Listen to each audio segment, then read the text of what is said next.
Hello and welcome to a Week 11 edition of Establish the Bets. My name is Adam Levitan.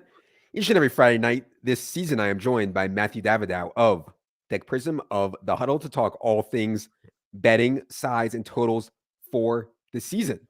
For those of you who don't know Matt, he's on the other side of the counter now.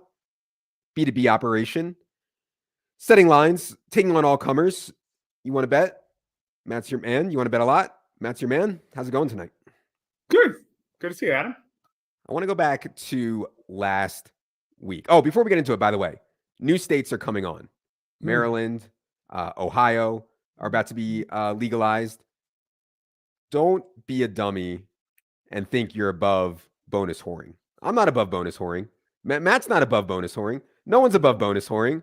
Okay, take your free money. Take your free money. They are giving you $1,000 just to sign up, and some of these sites have woeful lines. And Matt can't say it. I'll say it. Some of these sites are just copying what Matt does. You can have a 5-minute delay after Matt moves a line until some of these other sites move mine. So they're going to pay you to sign up, and you're going to get these stale, laggy lines from some of these books. Go to establishyourrun.com. We do have all the offers by state up there. If you're in Maryland or Ohio, there is pre-registration available. Okay.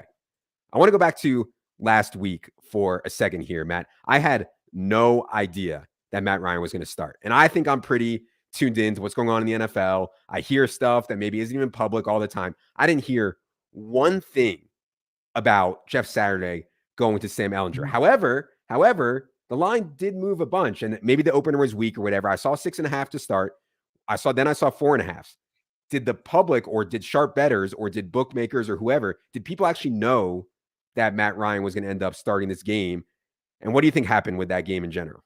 Well, first off, my kind of read on the Colts coaching causing them offensive problems was clearly wrong in that game. Shout out to Adam Chernoff, who I think was all over that. I think that like if they played the game tomorrow, the line would be like 2.5, not 4.5. So the Colts were like clearly the better team, let alone catching 4.5. To answer the Matt Ryan question, it was very known that Matt Ryan was playing on game day. Right. I don't have any, like, I didn't see it anywhere, but everybody I knew was like, oh yeah, Matt Ryan's starting. We saw some prop bets on under on Erlinger, and I saw him hit the bet ticker, and I made a comment in our trade box, so like, here's a point to talk about, because the worst thing you could do as a market maker, because the rule is guy takes one snap, and that's good enough. Mm-hmm. Obviously betting Erlinger under was a pretty good bet Sunday. They stuck him in for one goal line and play all those bets would have won. I don't think he played a snap if I remember right, but he did not. Yeah, he did not. So those prop bets were voided. I guess I'm curious. So you just started seeing a pile of money. Like people assume. So everybody was on the Colts on Sunday. So people assume, the public assumes, Matt, I don't know if you know, that you guys have some inside information. You knew long ago that Matt Ryan was starting this game. And my point was more like, I don't think they have inside information. They just take big bets. And if somebody they respect wants to bet $20K, you move the line and that's it. Yep. So, did you guys actually, or do people have actual inside information that Matt Ryan was starting? Yeah, I had a couple of people tell me that Matt Ryan was going to start. I knew he was going to start. Honestly, this feels dumb in hindsight too, because I think Matt Ryan's played very well this year. But I also had thought, I think I mentioned on the show, that I thought going to Erlinger was actually the right idea. Like, yeah, I thought he was reasonable in the fact that he could run, and I thought he actually.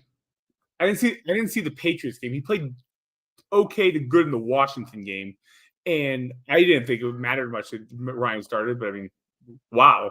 I don't know, maybe the Raiders are just that bad on defense. Their defense line's terrible. I mean, Chandler Jones looks like a Halloween costume. Right. Well, Ehlinger in that Patriots game was like the worst quarterback play you've ever seen. I mean, okay. Yeah, for sure. So yeah, and I mean, Matt Ryan stinks, but I do think he's an upgrade on Ehlinger. But anyways, story for another day. Okay. We did this once before.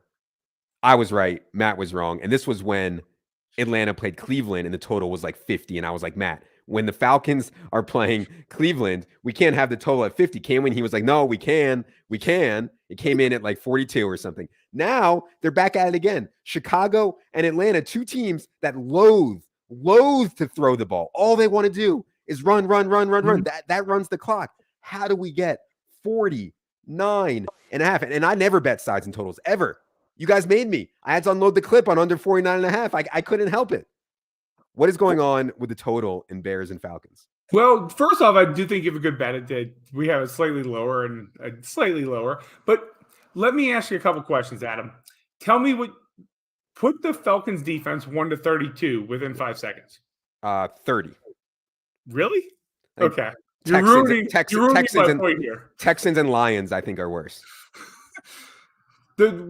We have the Falcons and the Bears both about average offenses. I'm gonna guess you're gonna tell me the Bears are a terrible offense as well. So I'll soft fuck that. Good question. I think that most people have the Falcons and the Bears close to average in offense, and both have very bad defenses. And I think that's in general like what you're missing with the total as far as like why isn't it 44? Clearly, these teams are conservative. They are slower pace, but honestly, most teams in the NFL go a very, very similar pace. Like outside the Cowboys, the Chargers, Eagles a little bit. Basically, everybody runs very slow now. And keep in mind, even how many incomplete passes are. The passing versus running doesn't make a huge difference right now in the NFL. Most passes are efficient and completed. And from a pace perspective, it really doesn't make a lot of difference. Now, again, that being said, we do have this total of like 47 and a half. And I do think you have especially 49.5, 50 is good bets to the under. But the reason the total is higher is both these teams have average or maybe very slightly under average offenses and very bad defenses. See, that's interesting because my thought was, yes, I agree. They'll both be efficient running the ball. I don't think Justin Fields, what he's doing is sustainable whatsoever. He's not going to keep running for 60-yard touchdowns, right? And like David Montgomery is not an explosive runner either. The Falcons backs aren't going to run for long touchdowns. So then you get the clock running. And I get that a lot of NFL passes are completed, but the average completion rate in the NFL is still like 30%, 35% are going to be incomplete, especially when you're talking about Mariota and Fields. So I do think that maybe more than you, it makes a big difference. All the incomplete passes that stop the clock, or at least however many incomplete passes there are that stop the clock. But man, I'm sure it's right. I have so much respect for the NFL market, but I think I know better under here in Bears Falcons. I mean, certainly Atlanta and Chicago are slower paces. Like Atlanta's been running their game adjusted clock about almost 30 seconds per play, which is a lot. But the average this year is like 26 and a half, 27. So that's maybe part of the issue. These defenses are bad too. And I think I like Fields more than most. And there's actually a lot of money in almost everybody I respect is on the Bears this week. And I think the Bears are a good bet. Right. Yeah. I mean, it sounds like there is certainly a lot of money on the Bears as we flip over. Let me flip over to the spread here. Yeah. So we're seeing some 2.5s out there now. I believe I didn't even know there were 2.5s. Yeah. 3. Actually, it's painted 3 publicly. Circa does have a 2.5 out there. I know not everybody has Circa available to them. Okay. Bears plus 3 minus 10 is a good bet. Yes. Maybe we don't give out enough bets on this show. That's a good bet. Yes. Okay. All right. Let's go to the Cooper Kupp and the Rams stuff. So the Cooper Kupp stuff was known before this line came out. I don't know if the Stafford stuff was known when the line came out, but we did see like a 3.5 go to 2.5 here. Sounds like there's a lot of money on the Rams. Do you think people are maybe going over their numbers and being like, Cooper Kupp is worth more than maybe we initially thought? Because God, when you replace Cooper Kupp with Ben Skowronek, I mean, this team had nothing besides Cooper Kupp going for them beforehand. They have no run game. They have no offensive line. But it sounds like there's still money on the Rams here. I don't know, man. What's going on with Rams-Saints line? I'm not sure what that opener was all about, honestly. Maybe the market thought that there was a chance Stafford wouldn't play. Yeah. I think in general, the market and the Dak Prescott models feel that the Rams are probably, even without Kupp, who is a very good, very valuable player, the Rams, probably very slightly better than the Saints. So we would expect to see the Saints at like 55, maybe 56% here. And I have no idea why that line was for. There's been plenty of money on the rim. No one's going to bet the Saints at better than 50. Maybe somebody will lay 2.5 minus 10, but right. I don't think. Go on. I was just going to ask, do you think Kupp is worth the most to the spread? And that doesn't mean he's the best receiver, but is he worth the most to the spread out of any wide receiver in the NFL?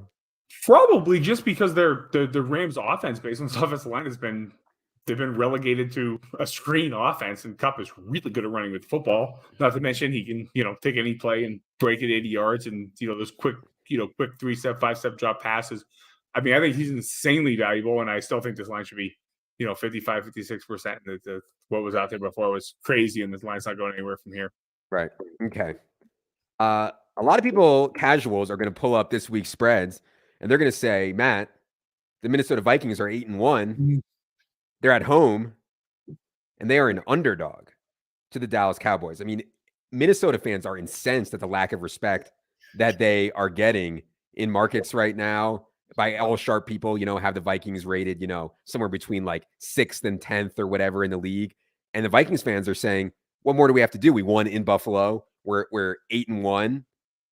What more do the Vikings have to do to get some respect from the market here? Why do you think the Vikings are a home dog here? Well, I'll say one thing about respect. If you bet your money, you don't give a darn about respect, because if your team's not getting respect, that means you're getting a better price. So the whole respect thing is if you're not willing to bet your money on whatever the opinion is. So I would say to the Vikings fans that think that the 8-1 is worth more than the play on the field. Well, now that we have like 30 states available for legal betting, get to one of them, get your money down. This is what it's all about. This is what the greatest thing about gambling is.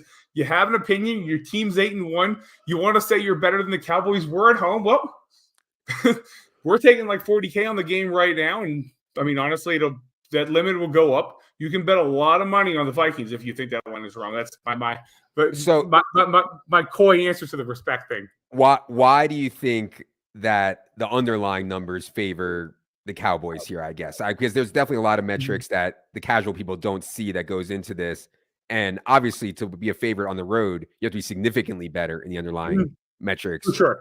Than the other team. Yeah, for sure. I mean, the Vikings are a tricky team. I mean, a lot of uncertainty. New coach who has been good. I mean, obviously a great receiver. But when you look at their actual play-to-play data and stats in the year, they're an average football team, and the Cowboys are not an average football team. The Cowboys have I'm not saying they're playing this way right now, but they have the possibility to be the best team in the NFC.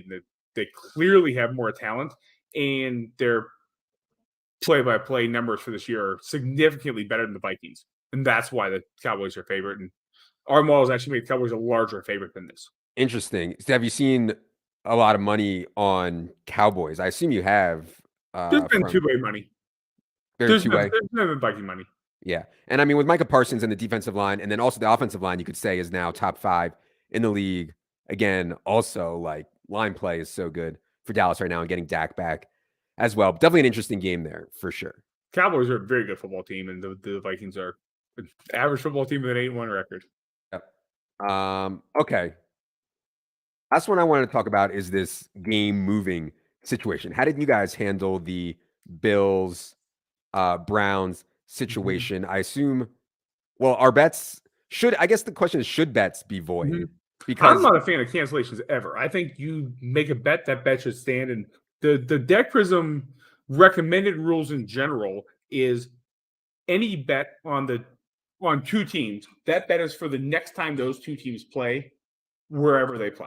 So in coming years, I believe this will even be the case for baseball, to the point of where if you have, let's say, the third game of a series rained out and the next game is actually in the other team's park, I'm in favor of letting those bets stand. Now, I'm also in favor of, the customer's always right. And if the customer says, I want that bet canceled, especially if the bet's far enough off, I'm also in favor of canceling the bet at the customer's discretion if they don't want their money tied up for, weeks on end, for sure.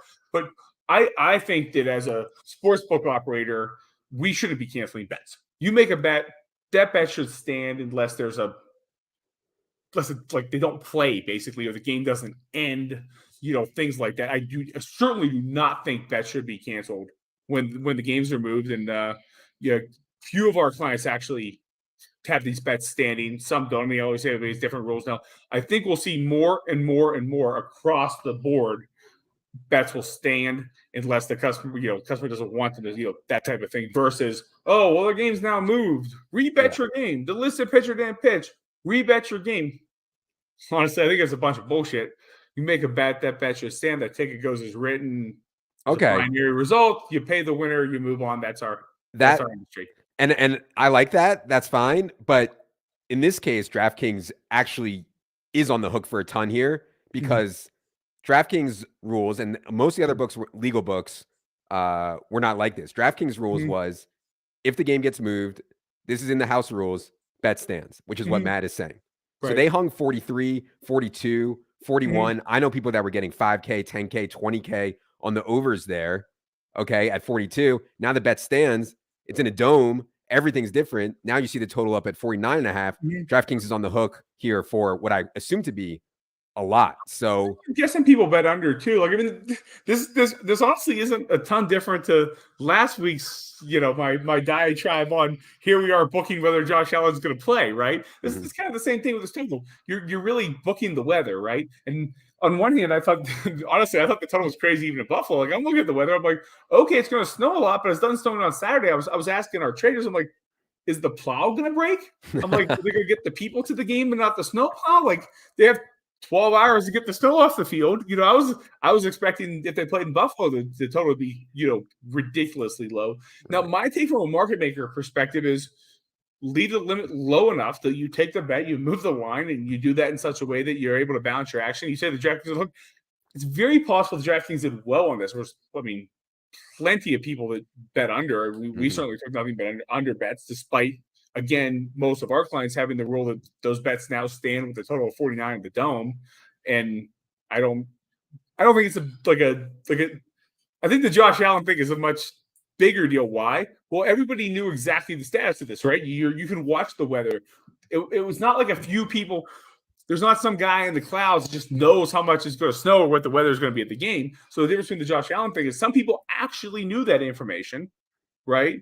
And weren't telling anybody. In this case, you're just going to bet on what the weather is. And that's fine. A lot of noise, a lot of variance. Put a number up, take a bet, move the number. Right. The only thing I would say is that there are people who knew that the game was going to get moved, right? Like I started hearing before it was announced that the game was going to get moved. And then I was able to, go on DraftKings. And the NFL should be more upfront with these things. Because the more information everybody has, the cleaner it all is, and the more fair everybody will think it is, and the more money the NFL will make. Okay. What do you think about this total in general now that we know it's a neutral field? These neutral field spots, I feel like it's always somewhat tricky. We talked about this with some of the Europe stuff, introduces more variance. Bills have to get from Buffalo to Detroit. Cleveland's taking buses up to Detroit. What do you think about this game and this total? Have you seen any money, any one-way action on this game? Not really. I mean, make the number about 50. Made the number 40. Like I thought the number should be like 48, 48 and a half before any weather, whatever it was going to be in Buffalo. Definitely uncertainty of the fact that the Bills are having trouble traveling. They missed a practice.